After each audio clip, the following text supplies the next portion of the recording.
The abyss, it seems, had shelving shores of dry land at certain places, but the old ones built their new city underwater.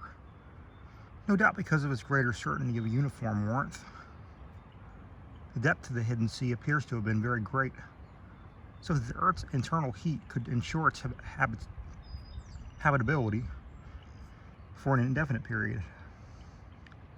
The beings seem to have had no trouble in adapting themselves to part-time. And eventually, of course, the whole time, residents underwater, since they had never allowed their gill systems to atrophy. There were many sculptures which showed how they always frequented and visited their submarine kinsfolk elsewhere, and how they habitually bathed on the deep bottom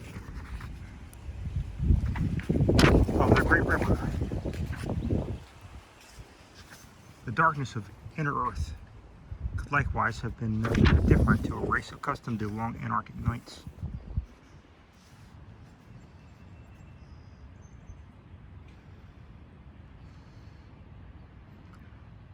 Decadent though their style undoubtedly was, these latest carvings had a truly epic quality, which they told of the whole building of the new city in the cavern sea. The old ones had gone about it scientifically, coring insoluble rocks from the heart of the honeycomb mountains.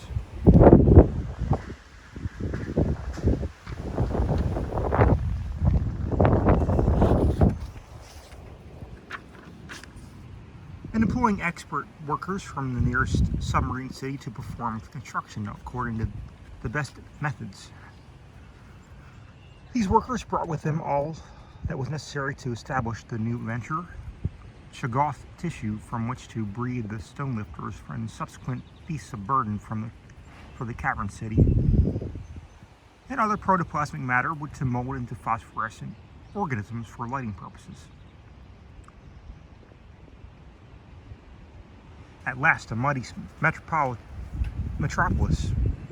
rose on the bottom of that Stygian sea, its architecture much like that of the city above, and its workmanship displaying relatively little decadence because of the precise mathematical element inherent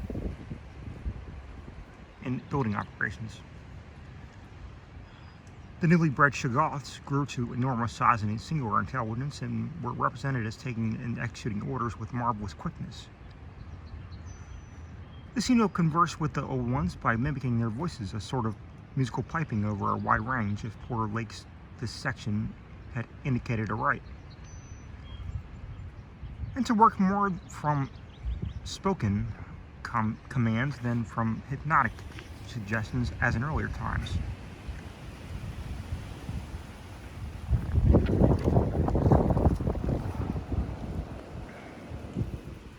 They were, however, kept in admirable control.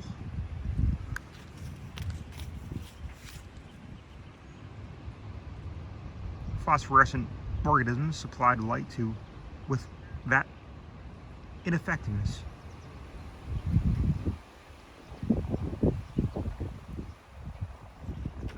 With vast effectiveness, and doubtless atoned for the loss of the familiar polar auroras and of the outer world light. Night. Art and decoration were pursued, though of course with a certain decadence. The old ones seemed to realize that this falling off themselves, and in many cases anticipated the policy of Constantine the Great by transplanting especially fine blocks of ancient carvings from their land city, just as the emperor in a similar age of decline stripped Greece and Asia of their finest art to give him his new Byzantine capital greater splendors than its own people could create.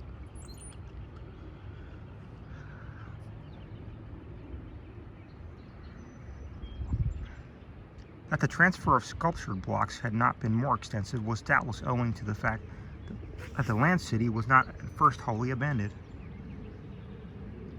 By the time total abandonment did occur, and it surely must have occurred before the polar Pliocene was far advanced, the old ones had become, perhaps, satisfied with their decadent art, or had ceased to recognize the superior merit of the older carvings. At any rate, the eon-silent ruins around us had certainly undergone no wholesale sculptural denudation, though all the best separate statues, like other movables, had been taken away.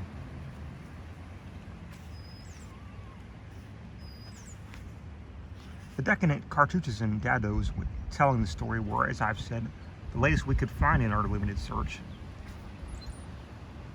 They left us with a picture of the old ones shuttling back and forth betwixt the land city in summer and the cavern city in winter.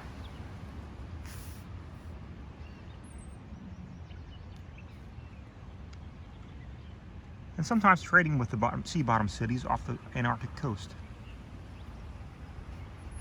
By this time, the ultimate doom of the land city must have been recognized, for the sculptures showed many signs of the cold's malign encroachments. Vegetation was declining, and terrible snows of the winter no longer melted completely even in midsummer. The saurian livestock were nearly all dead, and the mammals were standing it none too well. To keep on with the work of the upper world, it had become necessary to adapt some of the amorphous and curiously cold-resistant Shoggoths to land life, a thing the old ones had formerly been reluctant to do. The great river was now lifeless, and the upper sea had lost most of its denizens except the sea and the seals and the whales. All the upper birds had flown away, save only the great grotesque penguins. What had happened afterwards, we can only guess. How long had the new sea cavern city survived? Was it still down there, a stony corpse in eternal blackness? Had the subterranean waters frozen at last?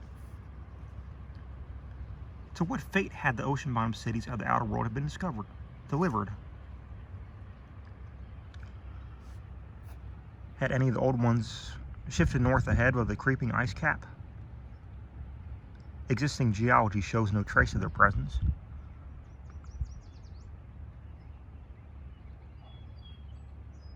Had the frightful Mi-Go had been a menace in the outer land world of the north? Could one be sure of what might or might not linger even to this day in the lightless and unplumbed abysses of Earth's deepest waters? Those things had seemingly been able to withstand any amount of pressure, and men of the sea have fished up curious objects at times. And has the killer whale theory really explained the savage and mysterious scars on Antarctic seals noticed a generation ago by Butch Grieving?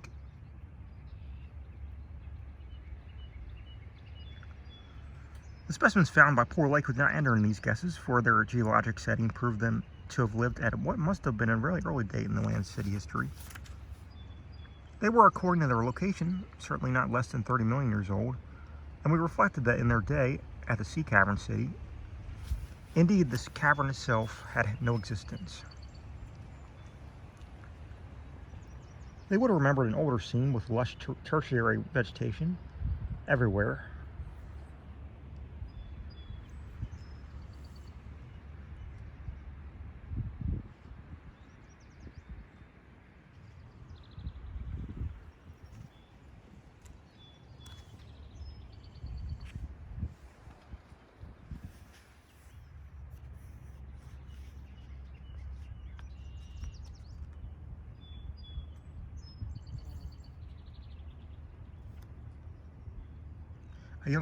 A younger land city of flourishing arts around them, and a great river sweeping northward along the base of the mighty mountains toward the faraway tropic ocean. And yet we could not help thinking about these specimens, especially about the 8 perfect ones they were missing from Lake's hideously ravaged camp. There was something abnormal about that whole business. The strange things we had tried so hard to lay to someone's madness. Those frightful graves, the amount and nature of the missing material, Gedney, the unearthly toughness of those archaic monstrosities, The queer vital freaks the sculptures now showed the race to have had. Danforth and I have seen a great deal in the last few hours, and we're prepared to believe and keep silent about many appalling and incredible secrets of primal nature.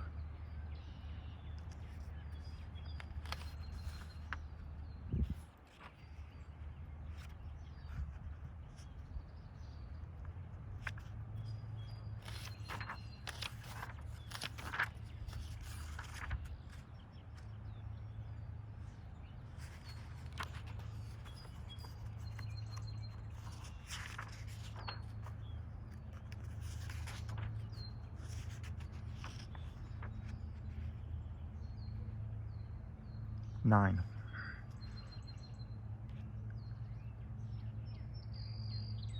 I've said that our study of decadent sculptures brought about a change in our immediate objective.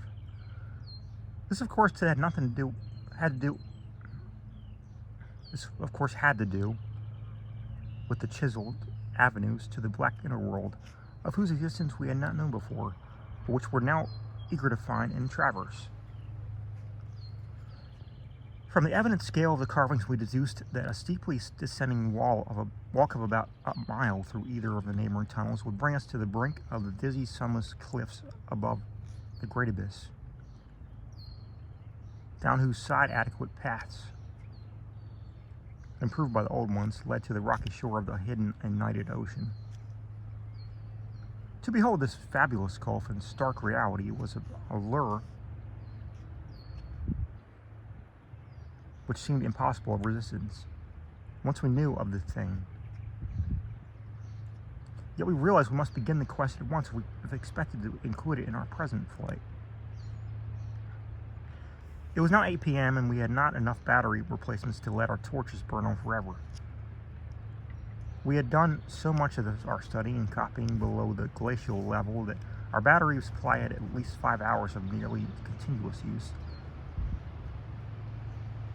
And despite the special dry cell formula, which would obviously be good for only about 4 more, though by keeping one torch unused, except for especially interesting or difficult places, we might manage to eke out a safe margin beyond that. It would not do to be without a light in these cyclopean catacombs. Henceforth, in order to make the abyss trip, we must give up all further mural deciphering. Of course, we intended to revisit the place for days and perhaps weeks of intensive study and photography. Curiosity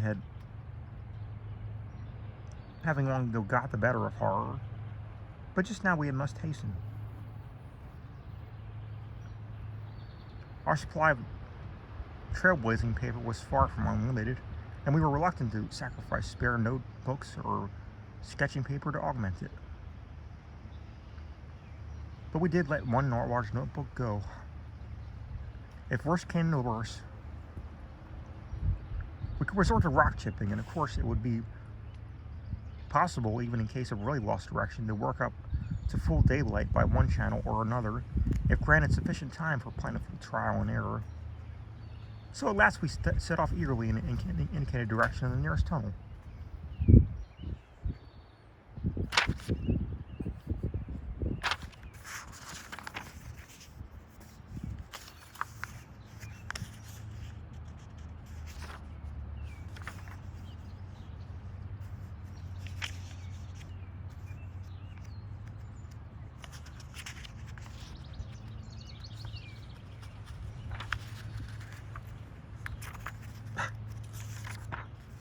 According to the carvings from which we made our map, the desired tunnel mouth could not be much more than a quarter-mile from where we stood, the intervening space showing solid-looking buildings quite likely to be penetrable still at a subglacial level. The opening itself would be in the basement, on the angle nearest the foothills of a vast 5-pointed structure of evidently public and perhaps ceremonial nature, which we tried to identify from our aerial survey of the ruins. No such structure came to our minds as we recalled the flight. Hence we concluded that its upper parts must have been greatly damaged, or that it had been totally shattered in an ice rift we had noticed. In the latter case, the tunnel would probably turn out to be choked, so that we would have tried the next nearest one, the one less than a mile to the north.